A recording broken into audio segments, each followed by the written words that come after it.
It was Jubilee year, and British subjects throughout the Empire were celebrating the 25-year reign of their beloved monarchs.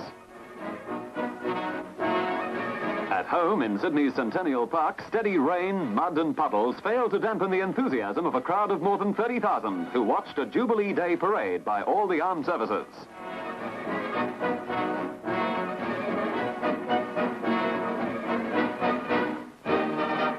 The occasion marked one of the first public appearances of the new Governor of New South Wales, Sir Alexander Hoare Ribbon, a gallant soldier who'd won the Victoria Cross at the Sudan. Highlight of the parade was the salute of 21 guns to honour the King and Queen on the anniversary of their coronation.